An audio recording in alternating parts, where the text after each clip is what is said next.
Everyone's going back to the future, where people are looking at the world through very different glasses. Now bring part of Back to the Future back with you. Drop by any Pizza Hut restaurant and get a pair of futuristic solar shades inspired by the movie Back to the Future Part 2. Only $1.99 with any Pizza Hut pizza. Collect a different pair each week while supplies last. Solar shades from Pizza Hut. They're going like there's no tomorrow. Pizza Hut, make it great. Welcome home, Jennifer. You all right? You got a little tranked, but I think you can walk. Ma'am, you should reprogram. It's dangerous to enter without lights on. Lights on? Yes. Now look, just take it easy and you'll be fine. And be careful in the future.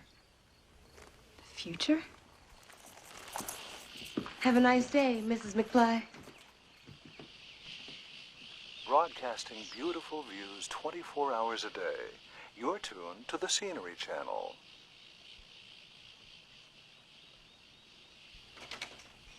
I'm in the future. Marchy McFly, Marchy McFly. Year 6 of Marchy McFly. Ready or not, Year 6 of Marchy McFly. I'm back, great Scott. It's Year 6. 31 straight days for you. In Year 6. It's Back to the Future Part 2. Every day. Gonna have a little talk of Marty and Doc. Marty and Doc. Marty and Doc. Marty and Doc. Marty and Doc. Marty.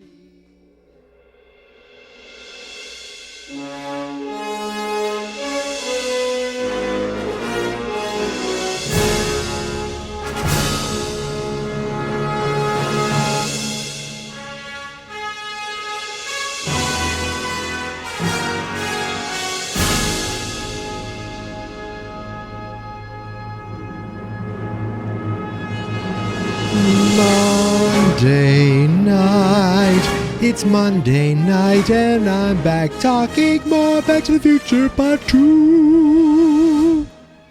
Happy Monday, everybody. Happy March 9th. Yes, it is the 9th day of Marchy McFly 6.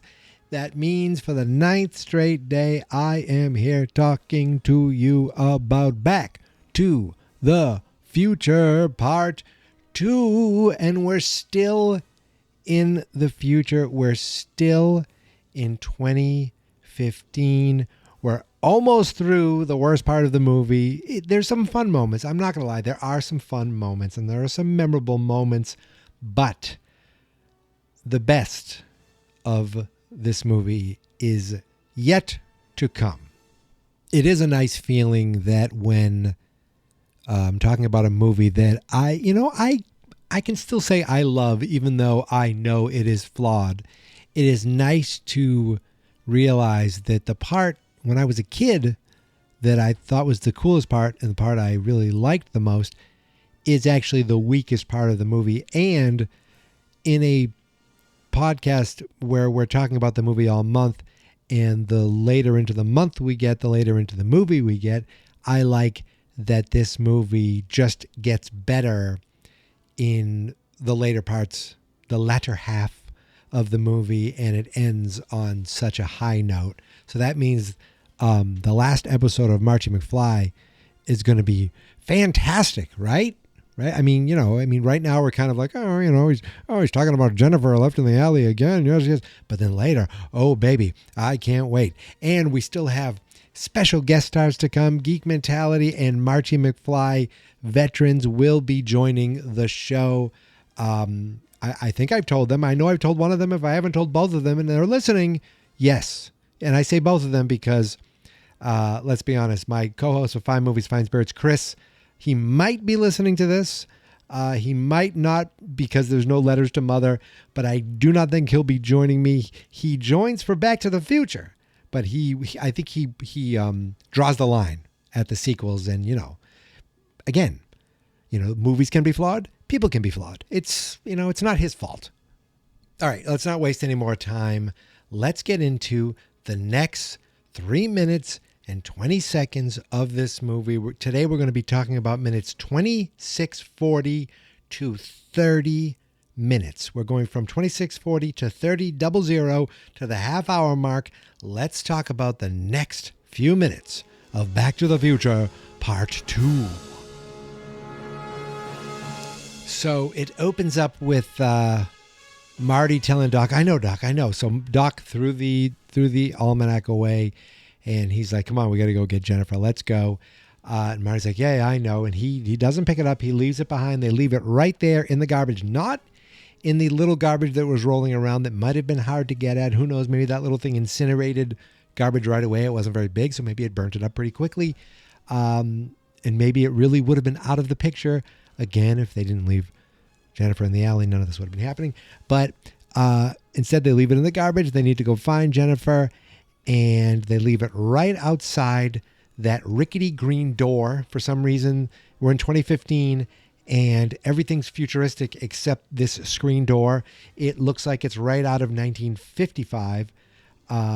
Maybe it is. Maybe it's the original 1955 screen door. And the garbage there looks very normal. It's like, did they just film this like at the last minute? And they're like, well, I mean, none of this looks futuristic. Well, just go with it. Just go with it. Nobody cares. We have the Serve Vietnam sign up, so that'll at least throw people off. But Biff comes outside again, dressed in clothes from 50 years ago, and he picks up. They don't even try to hide it. They leave it on top of the garbage. But again, what is Doc thinking? Who cares if someone has this? Because this is only talking about the past. So it's not like it's dangerous. There's no reason to hide it. Nobody knows we're from the past, except somebody does know they're from the past, because Biff picks up the almanac, takes 2 steps to get right in front of the camera, holds it up, and says to nobody, like he's, Superman talking in a 1930 comic, just to let everyone else know what he's thinking. So Doc Brown invented a time machine. And my first thought was, wait, Biff calls him Doc Brown too? Like, I always thought Doc was kind of, maybe everyone calls him Doc, but part of me also thinks that it was like Marty that started calling him Doc. He was always Emmett Brown, Dr. Emmett Brown, that crazy, Brown, that guy, Dr. Brown. But Doc Brown seems almost like like a moniker, a name that Marty calls him. Friends call him that. And Biff comes out and is like, so Doc Brown invented a time machine. Now, maybe it's not that shocking in 2015, but I would be losing my shit if I just found out that kid and that guy that I saw, I actually saw them leave 30 years ago. Oh my goodness, that's the flying DeLorean. Oh my God, they travel through time. Instead, he's like, invented a time machine, huh? Well, what a day. What a story. Now, is he going to keep this for another 30 years? Is he going to bring this to the grave? I thought, wait a second, I had the perfect plan, but it's too late, he's dead? No. Well, wait a minute, maybe I'm getting ahead of myself, but he seems a little more mustache twirling here, like, so Doc Brown invented a time machine. I'll show those bastards. We cut over to Hilldale, to the neighborhood that Marty and Jennifer live in. We see the police car. It is a hover car, and this actually looks pretty good. Again, this is 1989. This is years before Jurassic Park even comes out, years before Terminator 2. This was pretty cutting edge, and we see the police car come right in. Now, you can kind of tell it's not there compared to when we see a close-up of it landing. You can see the difference in texture, like just almost like the contrast of it, but it looks a lot better at night than it does during the day, just because special effects are easier to do in the dark, that you don't have to worry about dealing with daylight. Even though it does go by the screen and we see light reflecting off it, really nice job with that. Like, it looks pretty great as it lands in this neighborhood. We see the 2 police officers get out, and I like that her hat says 911 equals live. I don't know if it says live save, but they're advertising they have digital displays. But it's funny is the digital display on their hat looks like something from the 1980s. Like the only thing available in the 1980s, like it doesn't look futuristic. It looks like an old digital display made to look, like, well, that's what they use in the future. And this is how it looks because they have nothing like I guess they couldn't think of like, I'm thinking like nice, like even the way your phone displayed now, it looks, high res, none of that was available then. So one thing they say when the two police officers get out, they're like, they seem to be disgusted by where they are. They're like, Hilldale, nothing but a breeding ground for tranks, lobos, and zip heads. And I'm trying to wonder, like, is it that they really, are they saying that Jennifer and Marty are really, not doing well? Or is it saying that the future is so good that Hilldale, which seems like a pretty nice neighborhood to me, the future is so good that this is considered a dump? Which I guess is to say that they're quote unquote not doing good in comparison to the rest of the universe, but it still looks pretty nice. I think even when Marty was in the neighborhood, I think he thought it was nice. Now, Hilldale's never come up, like it wasn't like, oh, Hilldale's the nice place where the Tannins lived, like in 1985. It was never something like when you found out, wow, Marty actually lives in Hilldale instead of the Lyon Estates. It doesn't, like, there's nothing to compare it by. So using this as a name there's no gravitas, there's no weight to it.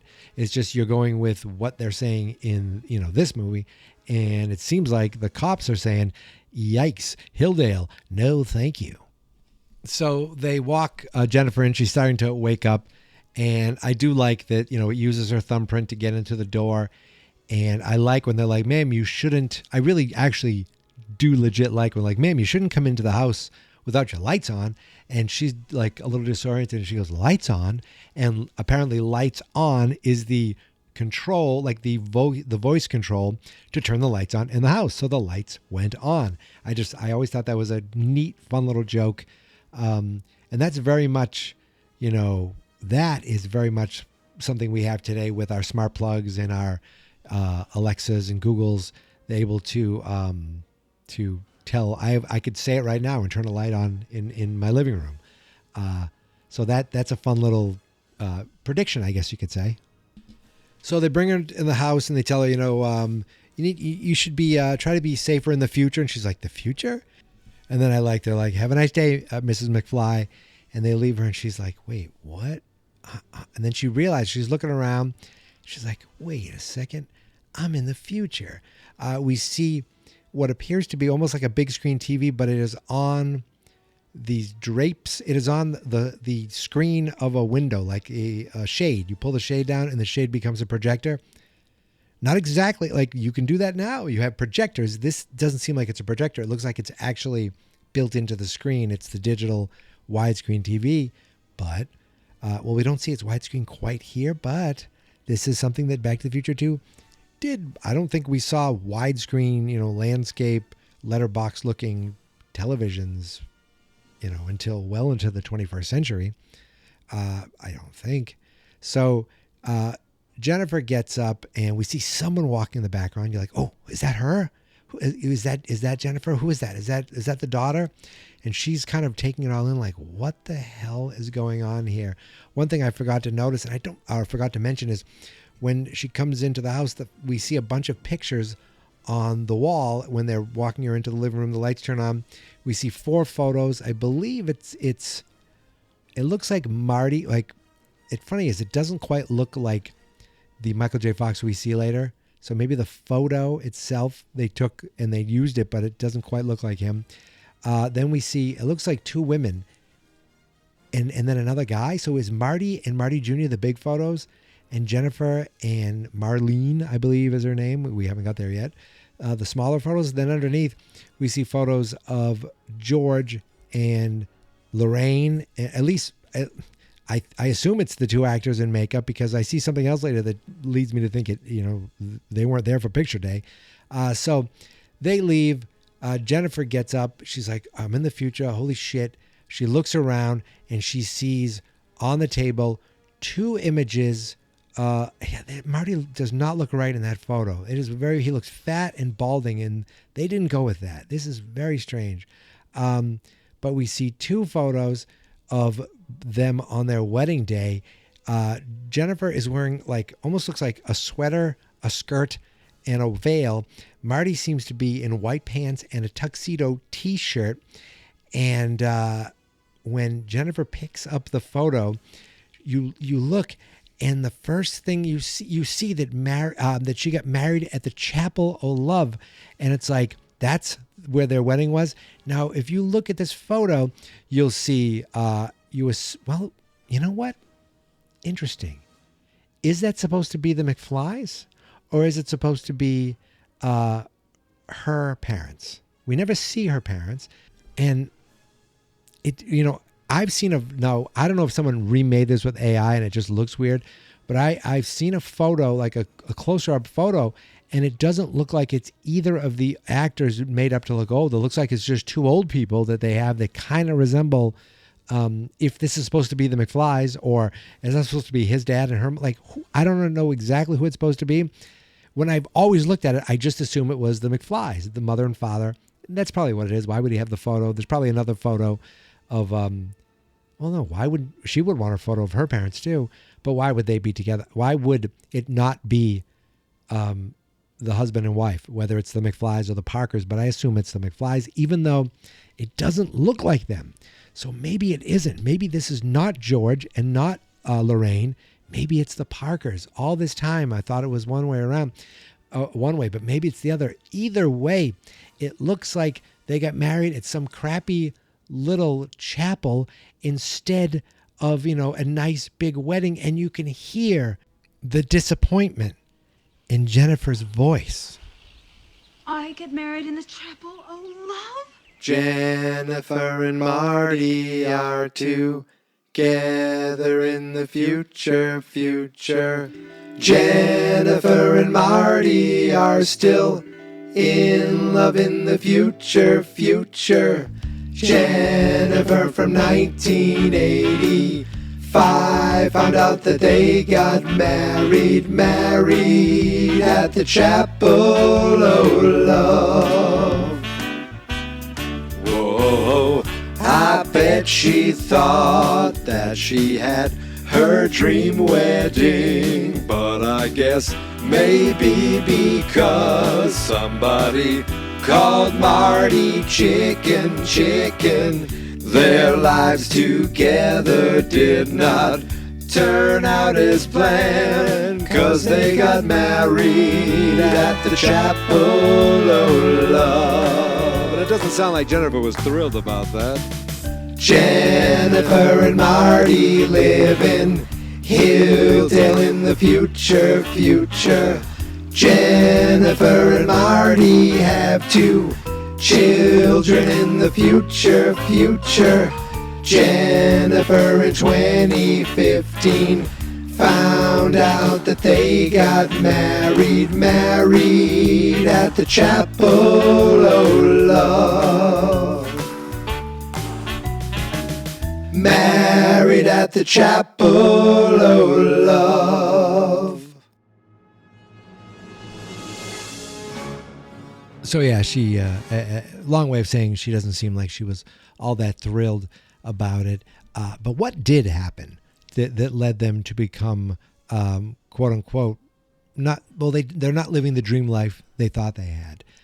We kind of get a bit of an answer here. It's more story stupidity, maybe I'll call it. Just I don't love what we do get as far as the explanation of why things, I guess, turned out the way they did.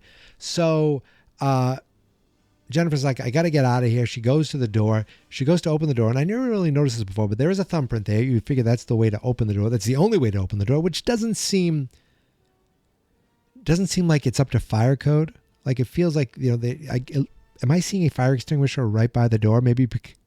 And is that what that is? And the door thumbprint has like a lot of dirt around it. Now, does that tell me that Marty Jr. misses a lot and his hands are dirty? Does it tell me the house is a little worn down?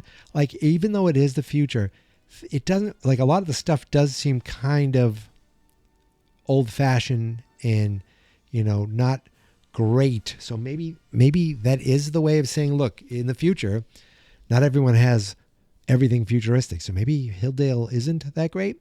But we hear, Mom, and Jennifer runs. Oh, she hears a doorbell.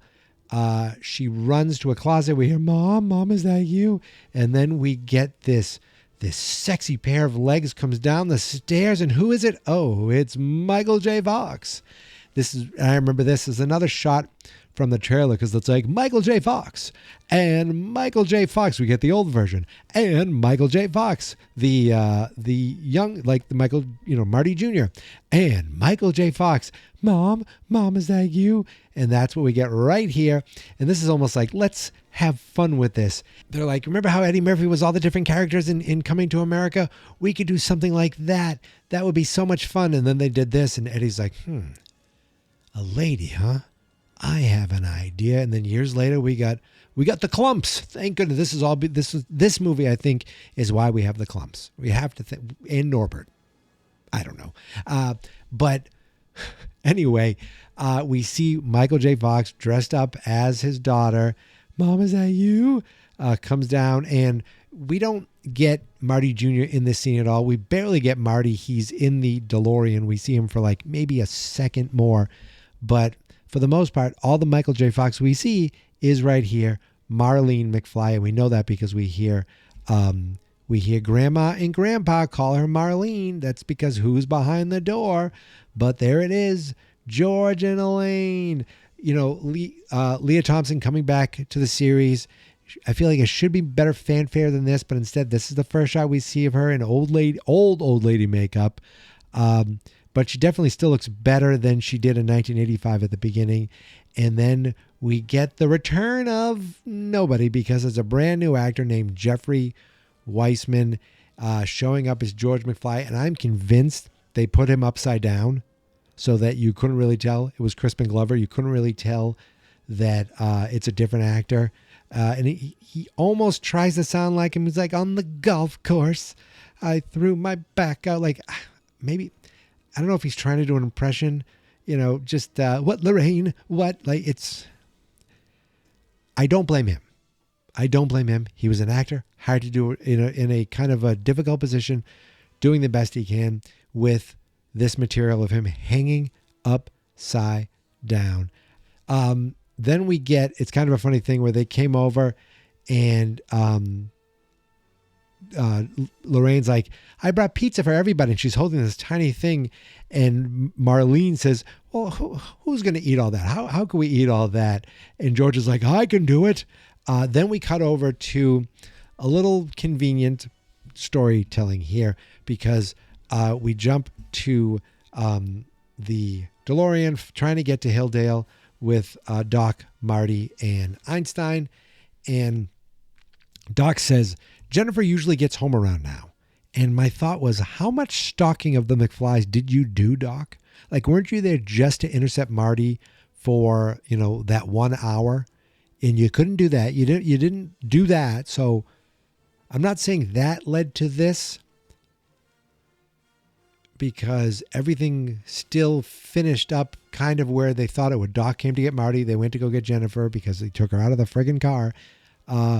And now here we are. So even if it worked perfectly with Marty Jr., this still would have happened with Jennifer. One does not mean the other, but one does not mean the other at all, really. It's just, okay, I can't go over it again, but was Doc like creeping and peeping in Hilldale around the McFly house to try to figure out all their schedules? Anyway, he looks in his display, or I guess it's in his headset, and he's like, I thought I saw a taxi, thought it was following us. Like, that seems a little too convenient to remind us that Biff is still out there and there's something nefarious going on and Biff is possibly following them. I don't know if they needed that. It's almost like, we'll do this so that when we see the taxi, oh, he was right. But again, why would he think that?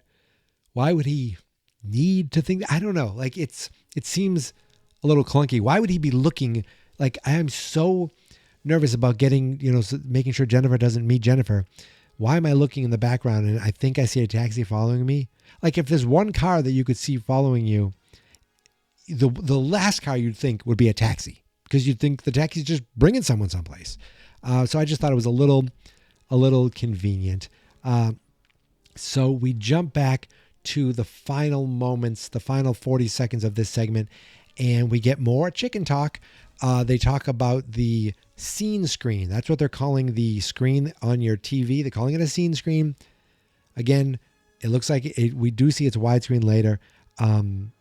But we find out that the scene screen repairman, because their television's on the fritz, called Marty a chicken, and Marty kicked him out. That's why the TV isn't working that well. And we get more like just clunky, to me, clunkiness. Like, here's some story for you. Here's a little bit, like, here's some, I forget what they call it, where they're letting you know things that characters wouldn't be talking about normally, except to give the audience information. And I know there's a specific term for that, and I forget it all the time. But it's, like when you're watching a movie and they're like, come on, you know me, I'm your brother. Come on, we've been friends since high school. Like, nobody talks like that. But they do for our sake in a clunky script. And that's what happens here, where they're, Lorraine goes, your father's biggest problem, Marlene, is that he loses all self-control when someone calls him chicken. He does? Because I spent a lot of time with him back in 1985 and in 1955. It never came up. It never was discussed. It never was an issue. And yet, now that it is an issue, we've now already heard about it twice. We've already heard about it twice. We've heard about it back with Marty trying to get out of Cafe 80s, causing more trouble instead of just walking away like he's supposed to. He caused more trouble. And now we got it here with the scene screen repairman calling him a chicken. And she, I guess this happens so much that he has these conversations with his parents, because Lorraine's talking to them and she's repeating that he said, Mom, I can't let them see I'm chicken. And George is like, he is agreeing. And he's like, well, he's right. He's right. Or you're right. It's like, somebody's right. I don't know. The whole thing is a little clunky. And then we get a little more story where Lorraine says, 30 years ago, your father tried to prove he wasn't chicken and he ended up in an automobile. And then it ends. I'm like, oh, he ended up in an automobile. That's fine. Obviously, we know where this is going. And it all tries. My understanding is his life didn't turn out the way he thought it would because of that car accident. And the car accident happened because someone called him chicken. Hence, some of the lyrics in that beautifully written song. I don't know. It's more clunkiness that is unnecessary. But it does allow for a redemption moment at the end of part 3. So this is all setting up to that, I guess. So there's that. We have that at least. And maybe that shows that Marty grows from it. But we'll get to that next year in the Superior movie. We're still dealing with the fact that I'm looking at an upside down fake George McFly. And I'm looking at Michael J. Fox dressed as a young lady. And yeah. And we're still dealing with the fact that young Jennifer is hiding in the closet. What I do like is the Statue of Liberty lamp that they have. And they also seem to have a table that is made out of a keyboard. Those are some cool things, but they look like something that you'd see in the 80s still. Like, and inside the closet with Jennifer, is that a Hill Valley High School jacket? I hope that's the kids' jackets and not Marty's, and he's still holding on to something from the past. But that's it. That's the end of this 3 minutes and 20 seconds. So we didn't get any old Marty or old Jennifer yet, but they are coming. I believe we'll see Marty tomorrow, and we'll be talking about him tomorrow. We're reaching the 30-minute mark, and I've talked about this many times, where in certain movies or in certain scripts, because I took this class in college where, if you wrote a 90-minute movie, 30 minutes in, something major happens. 30 minutes in, something major. Another 30 minutes in, something major happens. 60-minute mark, and then 90-minute mark, everything resolved. That's kind of a formula. We're at the 30-minute mark here, and we're not there yet. I feel like it's coming, though, in the next 10 minutes. I don't know. I'm trying to put everything, I'm trying to guess when we get out of here. It's coming. We're going back. So the major moment might be in the 30-minute mark, actually. It might be there, yeah. We'll talk about that tomorrow, my friends, but I think maybe the formula does hold. We'll see. That's tomorrow, though. But if you can't wait until then, you can follow me on all the different socials at Geek Mentality, except Geek Mentality Mike on TikTok. The Facebook page, of course, is Fans Not Experts. The YouTube channel is Fans Not Experts. That's because the website, where all my podcasts are found, is fansnotexperts.com. Today was all about the McFly house in 2015 and Jennifer finding out where she lives, seeing her daughter, seeing her in-laws. They look older. They look like different people. One of them actually is. And finding out, of course, that she got married in the chapel. Oh, love.